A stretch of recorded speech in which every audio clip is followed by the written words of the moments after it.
I'm Zack Boothe, and I am so confident in what I teach my students that I've flown from Utah to Florida so I don't have my normal connections. I'm going to take $1,000 and turn it into $40,000 in 40 days, doing exactly what I teach my students. I'm going to have a film crew follow me around, and I'm going to show you guys and give you an over-the-shoulder look at exactly what it takes to get started from scratch in real estate investing with just $1,000 and make a ton of money in just a short amount of time.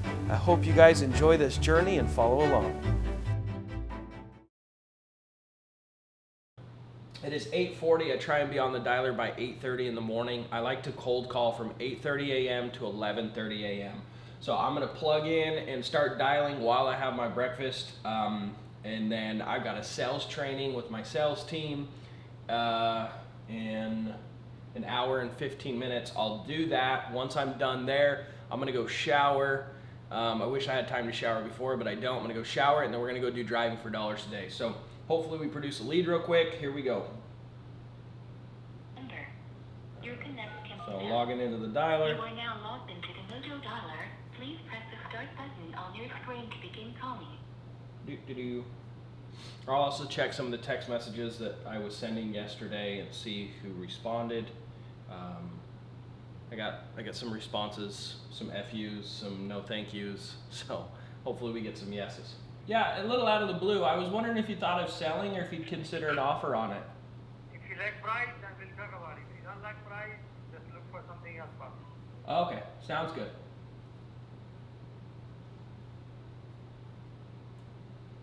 Look for something else, Poppy, he said. So I'm gonna go look for something else. Usually you have tire kickers. So if someone answers the phone and immediately gives some number, they're usually not motivated, right? They're just throwing out some outrageous number. They know it's outrageous, 3 to 100 times more than what it's really worth.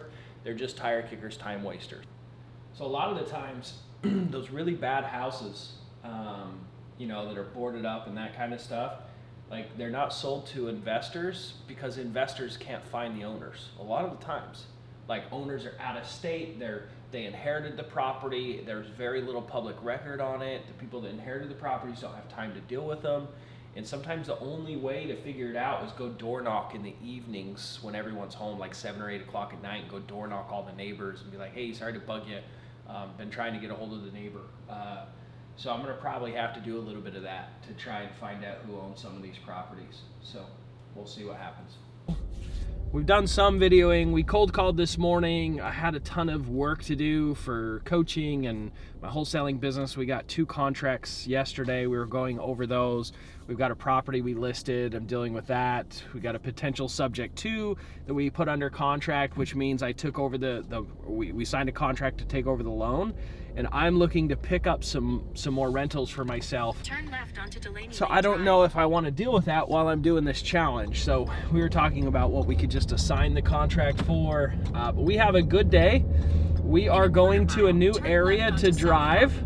I've called through most of the phone, so I didn't get phone numbers for absolutely all the 600 people. Sometimes you don't get phone numbers, but every phone number I've gotten, I've called through every phone number at least 3 times already, and that's a matter of a day and a half. So we're gonna go get some more addresses. I don't have a ton more money in marketing at this point, and so I'm actually gonna go to a middle-class neighborhood. It's a little higher end than where I was driving, so I expect to find less houses per hour. So I'm gonna be a little bit more selective in what I bring in. I assume I'll be finding anywhere between 20 and 30 houses an hour instead of about 60 to 80 houses an hour, which is what I was hitting the other day. I'm gonna add this. Should I add that one? That's really weird. It's like a fenced off garage area, but it belongs to this corner house. I'm wondering if they have like it's like rent. I'm wondering if it's an absentee. Yeah, so it's an absentee owner. It's exactly what I thought. So when I click on this, look, check this out. When I click on the property, it pulls up who owns it, and it's an absentee owner. And I figured it was an absentee owner because they had fenced off the back portion of it, and it was probably, they probably did that because the homeowner wanted to keep the garage for himself, for his own toys or something, and he rents out that house. But he obviously, it's like his little junkyard, not taken care of very well. So I'm gonna tag it anyways. So we'll see what that one turns into. That's an interesting situation. And he's obviously doesn't take very good care of it. He might be tired of being a landlord. So that's just my guess of what's going on. I could be completely off. And there's a mailman behind me. And we got a notice on this house. Oh, it's listed for sale. That's why. That house has been flipped recently, which is, so it's 2 behind 410. So 406 was the hoarder house. The house right next door to it, 408, had a lockbox for sale. It looked like it had been completely renovated. That was definitely a flipped house. So we are in a golden neighborhood if they're flipping houses. Check out these ones. So we're gonna tag some of these bad boys. This one looks like it could be vacant. There's no signs of life. Here we go. Let me ask this guy. Look at that property, guys. Can I get an oh yeah for that one? Look at that. This is a great one. It looks completely vacant to me. There's nothing in the yard, no signs of evidence that someone's living there.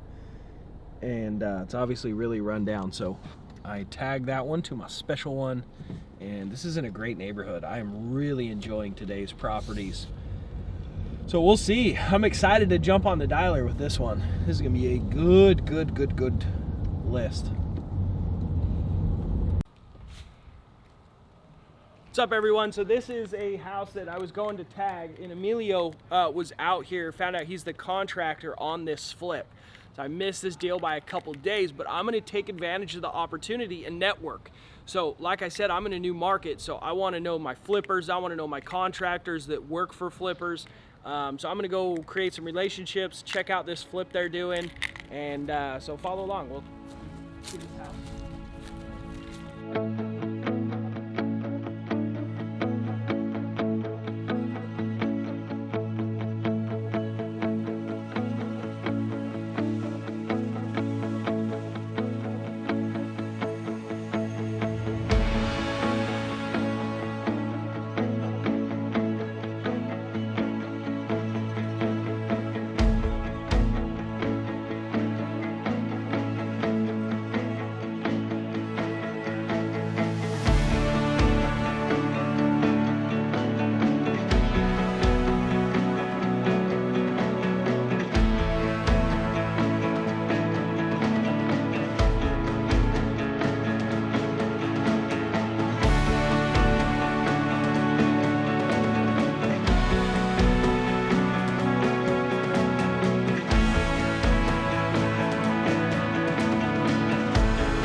I talked to him. I'm building connections. His pricing on that rehab was like super low, which gets me excited, especially for my appointment Monday. We've got a few more hours of driving for dollars today. I want to drive until it's 1:50. I'm going to drive until about 5 o'clock tonight, and then I want to be on the cold caller. Look, for sale by owner.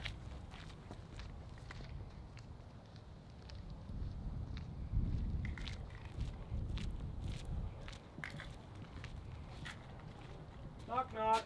Yeah, so as we were walking up to the house, the person there was not happy about the camera, so we're not going to show any of that. It friggin' sucks, like having this camera following me around. It's making so much harder. You guys better be grateful. You better hit that subscribe and like button, because I'm doing it for you. All right, we're going to go get a microphone today, because I need to have like a mic on me and like get my camera guy in the bushes while I walk up to random people so I don't scare them. This is tough. People are so funny about a camera. Well, days don't always go as planned. We have had some success. We did some driving for dollars. We drove in a little higher end neighborhood today, and we only got just shy of 200 addresses or so. But they're really good, like very obvious, like vacant house, rundown houses within a nice area. We even found a flip. You may have seen that. But we've been having some major issues recently with, well, pretty much the first few days of the challenge, right? With people being freaked out about the camera. So especially when I approach people randomly and already puts them on guard. So we have spent a lot of money so you guys can follow along. We got a mic, a portable mic, so I can walk up to people and have my camera guy hiding in the bushes like a crazy person before, oh, I don't want to cut the mic or something. So I'm going to show you guys what I bought here. We got a fancy mic. Check that guy out. So I'm going to be able to get mic'd up, and this has a distance of, I think 40 feet or something. I can't remember. Anyways, it was a lot of money. So please hit the like button, right? I'm spending all my hard-earned money so you guys can learn and you guys can benefit. Please give me some love. Hit the like button.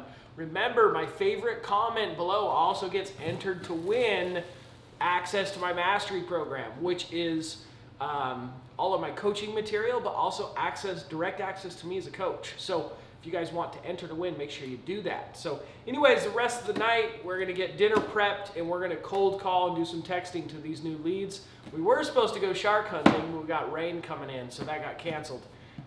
So back to work we go. Take advantage of the opportunity to work more, I should say.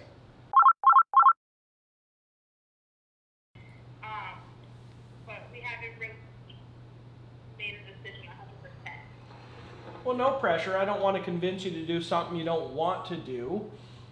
Is there a reason that you're kind of back and forth on the decision? Because we still have a couple more things that we want to upgrade in the house before selling.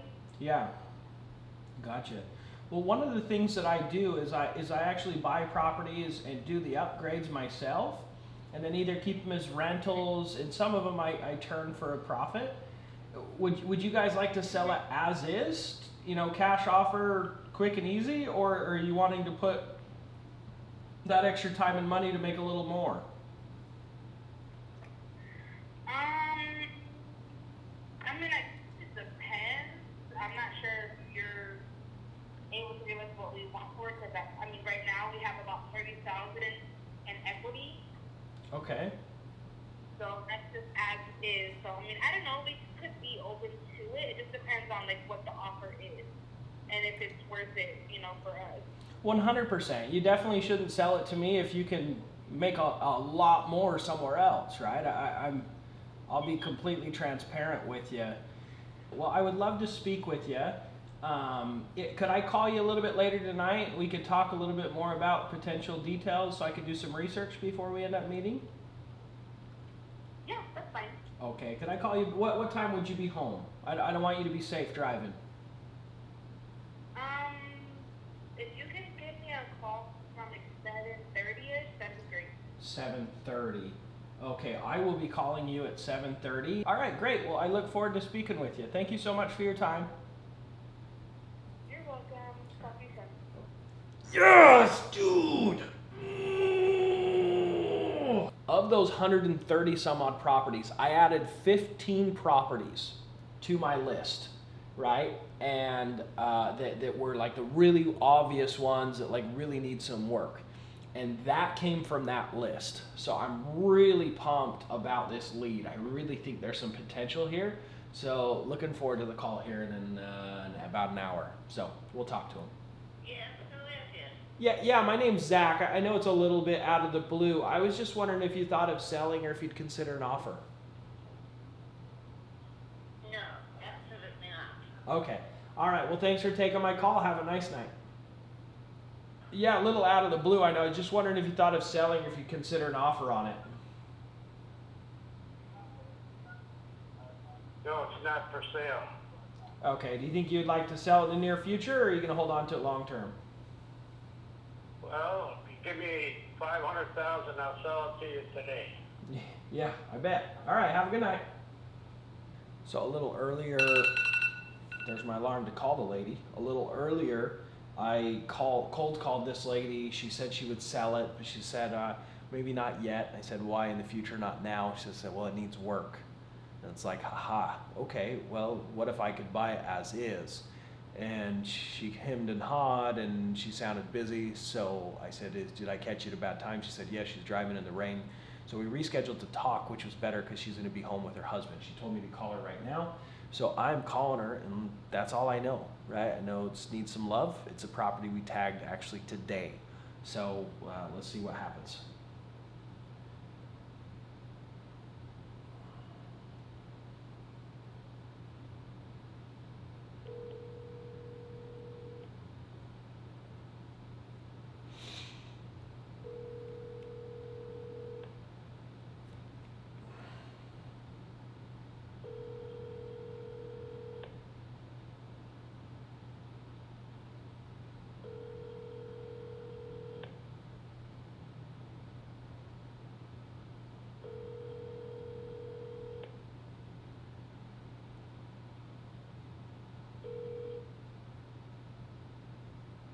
Please leave your message for...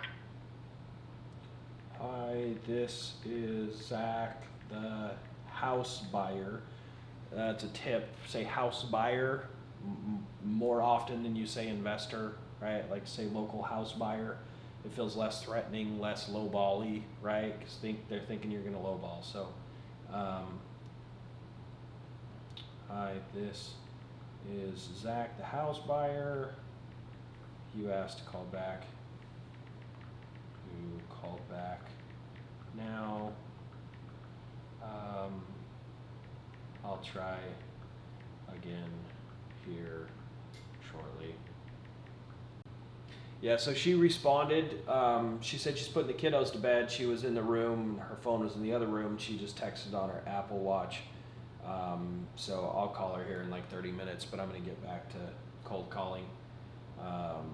So it's good she texted me back that fast, which is a good sign. It means she's semi-interested. So we'll see what happens here. To help me take it to court. Gotcha. Are you just struggling to come up with enough money for the attorney? Is that? Yes, sir. That's why I said I'm willing to work for, I've been always looking out for investors that I can do work for. Yeah. Whether it be paperwork, research, background checks, Gotcha. preservation. So that's what I do. I do preservation on foreclosed homes for the banks. Okay. Well, Jacqueline, it's Jacqueline, right? Yes, sir. Okay, so I may actually be able to help you. So Really? yeah, so this is crazy. We actually just got done with the deal in Texas. Like literally the litigation process was finalized Thursday. It was an entire year and then some of litigation. Wow. Huh. It's a long story, Zach. I mean, even the notary was my brother's best friend that notarized the quick paying deeds fraudulently, and Man, what a nightmare. Huh? I said, what a nightmare. Well, I promise I'll do my best to help you.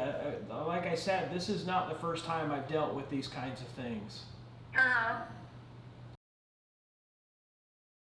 Okay. All right. All right. Well, fantastic. Thank you so much for talking to me. I look forward to seeing you tomorrow. Same here, Zach, and I'll save your number in my phone, okay? Okay, sounds good. All right, Zach. Have a good night. All right. Thank you. Bye-bye. Take care. Bye-bye. This is the exact situation that we deal with. I called her earlier, okay, and the note that I took at 5 o'clock, it is 8:50 at night. I talked to her at 5 o'clock, and she was really hesitant to talk to me, but I knew there was something there, right? I knew there was some type of issue, because she said, no, I'm the widow the widow of the owner was the one that you probably need to talk to. He died, and like we don't really talk. I knew there was family issues, and it's like, okay, a lot of times when there's people like brothers that die and you don't talk, like a lot of times it's inheritance issues, right? When it's recent. And so I knew there was something there. I knew that there was some problems, and I didn't know if she would talk to me. But then I just went through, because Callfire gives me a bunch of numbers. So I just started going through and actually hand dialing and texting and leaving voicemails, like aggressive voicemails, like, I will continue to call this number unless you text me and say that's a bad phone number or no. And she calls me back. She's like, hey, this is another phone number of mine. We just talked earlier. Here, let me tell you what's going on. And she shared some personal information of what's going on in her life and what she's dealing with. And out of respect to her, I want to make sure I block out any of her personal information. But, I want you guys to understand that you're looking for problems because you can solve them, because you can help people, you can serve people. We make ridiculous amounts of money at times no. Sometimes we'll go in and solve all these problems and it's a couple $1,000 deal. And that's okay. You bless someone's life and got paid for it, right? But sometimes, depending on how the cookie crumbles, you might make a lot more money than that, right? Than $2,000. I have students that have made $100,000. I have some deals that my biggest wholesale deal was about $80-something thousand. And so it just depends. But the goal is to solve as many problems as you can, is find as many people as you can to help. Like, that's why I do Driving for Dollars, is there was multiple properties on this street that had obvious signs of neglect, and she owns a couple of them, right? So those distressed properties, like, this is gold. I'm really excited about this. We got an appointment for tomorrow. I accomplished my goal. I got an appointment. Love it. We got multiple leads, guys. We got like 4 leads now, and this is day 3. This is a recap of day 3. This is 8:55. This is fun. I'm tired. I really am. I'm feeling it. One thing that I want to say, though, is it's consistency. It's consistent effort. It's putting in the hours, putting in the time, and you will have leads.